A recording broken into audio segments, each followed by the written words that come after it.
All right, guys, active recall, the best way to learn, backed by science. If you're not already on this, then I don't know what you're doing. Go subscribe to our channel or something, or watch this. Do something, because you're behind, bro. In a nutshell, active recall is basically quizzing yourself. It was my secret weapon. It was my superpower all throughout medical school and even now as a doctor. But anyway, I'm not here to waste your time. I'm not trying to convince you. We're just gonna cut straight through all the fluff. Here are 12 ways that you can use active recall step by step on a day-to-day basis to get better grades. So the first way to use active recall is to pre-test. You can start using active recall before you even start learning.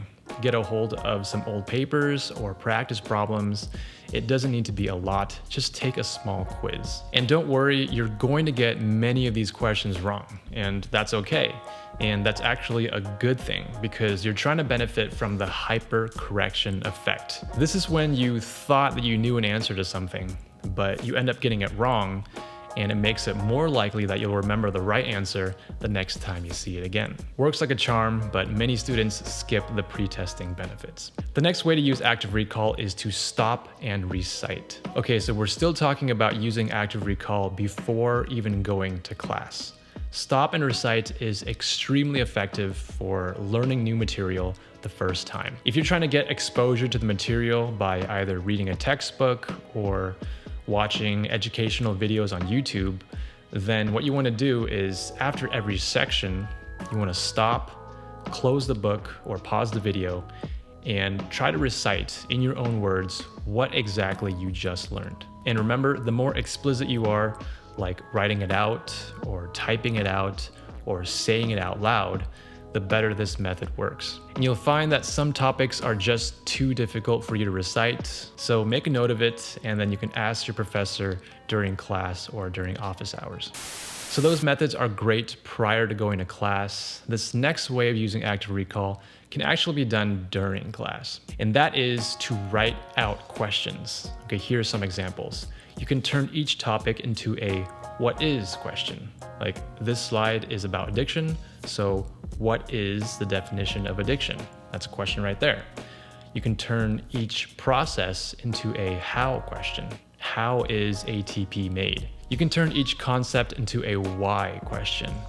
Why is this so complicated? You can also look at the lecture objectives or review questions for that chapter. Those are free questions that the professor wrote for you, so don't sleep on those. There are so many perks to this method of active recall. Writing questions is kind of like reverse active recall. Like when the professor is talking about a topic, you want to think, how could this be asked on the test? Another perk is that writing questions keeps you engaged so that you don't fall asleep during class. But the main perk is that you'll have questions to practice recall later on. And by later on, I mean immediately after class. That brings us to number 4, immediate review. So after class, I usually go straight to the library or go straight to the coffee shop. And since you've already written your questions during class, now is the best time to quickly run through them. And it doesn't need to take that long. And actually it shouldn't take that long because you're not peeking at your lecture, you're not peeking at your notes.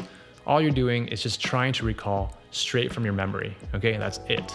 So like 15, 20 minutes. You wanna go at it actively. You wanna try to physically write out or type out the answers as best as you can remember. Okay, let's say that you fell asleep during lecture. It happens. Or let's say you were too lazy to write questions. Another way that you can do immediate review is by just going through the lecture slides one by one and try to explain or teach out the concept that was on the slide. So now we are in the time frame after going to class, and it's been at least a day, if not more, since you've gone to class. So your goal now is to make sure that you understand all the topics. One of the best ways to use active recall here is by using the toggles within a note-taking app. So to demonstrate this, I'm going to be using RemNote. It's an app that we built for students from our own personal experiences in university and medical school. It's free to use. Feel free to open it and follow along. Basically, you can see that when studying for an exam, you have all the topics that will be tested all nicely packed in one place. And I have nested under each chapter all the topics, processes, and concepts that I need to know. And I can just go through, test myself on these questions, and then check my answers as I go. I like to use toggles on a note-taking app at this stage of learning because I can see how all the details fit into the bigger context of the exam as a whole. And obviously, when you take the test, the questions will come at you at random. For now, you can make sure you understand all the concepts and how all the pieces fit together before you start mixing it up. The next way to use active recall is using mind maps. This can really be used at any stage of your study schedule, but I find it helpful for me after I have a good understanding of the bigger picture. It's fairly simple to do. You grab a blank piece of paper, you pick a topic that you want to study, and you proceed to brain dump everything you know about that topic. But the important thing to remember here is that you can't just throw ideas willy-nilly onto the page. You have to link the idea to something that's already on the page. So not only are you recalling specific concepts, but you're also recalling how they relate to each other. This next way to use active recall is great for study groups. So call up your friends, get together. What you're gonna do is teach each other. If you don't have any friends, then you can round up the gang and you can go ahead and teach them. Some people call this the Feynman technique. Some people call this the protege effect. It doesn't really matter. The one thing that does matter is that you have to teach from memory, okay? You can't peek at your notes. If you don't want to talk out loud, that's fine. You can still get by doing something active, like writing it out or typing out specifically what you want to say in a script format, because this forces you to really pick your words carefully. The beauty of this method is that you can apply different types of constraints. For example, you can pretend that you're teaching a 7-year-old, which means you have to use the most basic words possible. Or you can pretend to teach someone who isn't in your class or even outside of your field. And this means that you can't use jargon or you can't use key terms that they don't understand. Or you can pretend to teach someone who's very nosy. And this person will keep asking you why. Why is this? Why is that? Okay, every time you explain something, they'll just ask you why. And you just keep answering until you've broken down your concepts into its most fundamental parts. This next phase of learning is when I feel like I understand the big concepts and how everything works. Now comes the part where I have to start memorizing all the little details. So the next way to use active recall is my personal favorite way, and that is flashcards. Specifically, digital flashcards. If you know me, then you already know this. Digital flashcards are mobile, they save time, they randomize your practice, and they employ spaced repetition. Obviously, I'm biased here, but RemNote is again my favorite tool for flashcards. There are just a lot of little time-saving nuances built into the software. I'm not gonna cover them here, but what I will say is that we have an entire video dedicated to how you can make better flashcards, and you can find it right here. A lot of students love studying flashcards because you can find pre-made decks from other students online. I'm guilty of this myself. I remember downloading most of my medical decks from the top students. The next way to use active recall is enumeration. This method is particularly useful for process and problem-based classes like math. Because the way it works is that you have to recall the answers in a specific order. So whether it's the steps of a process or a list of a series, recall in the same order every time. By the way, notice how you can come up with your own mnemonics to help you with your enumeration. The next method for active recall is occlusion.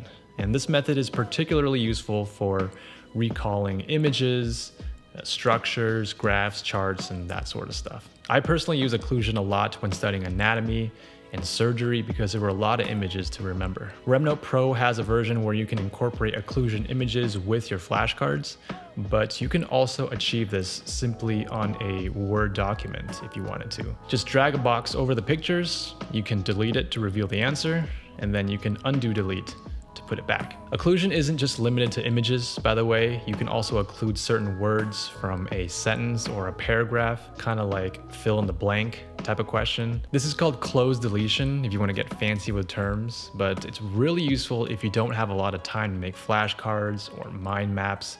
You just cover it up and go crazy. Okay guys, now we're in the home stretch. We've learned the info, we've understood it, and we've started memorizing details.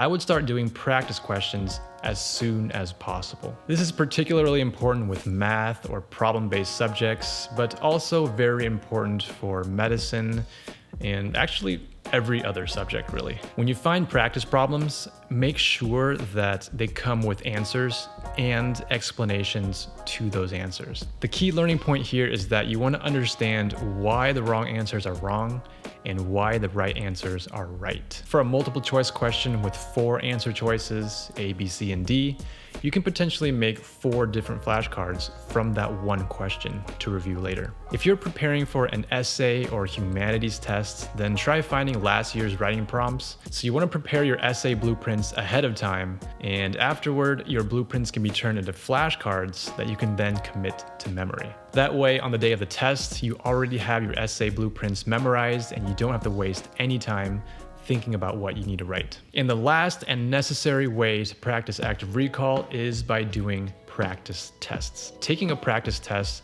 is mandatory if you're studying for a standardized test. So when I'm talking about taking practice tests, the difference here compared to just doing practice problems is that you're trying to mimic your actual test conditions as much as possible. So you'll want to time yourself. You'll want to only take as many bathroom breaks as you're allowed to. You want to wear what you intend to wear, earplugs, your lucky sweater, a face mask. The most important thing you want to get out of the practice test is to gauge which topics are your strengths and which are your weaknesses, so that in the final days leading up to your tests, you can really focus your active recall practice on the topics that need improvement. So that was 12 different ways to use active recall, and I know that you're all just dying to go out there and start using these methods. In the meantime, don't forget to check out our video on different ways to use spaced repetition, the second best science-based study strategy.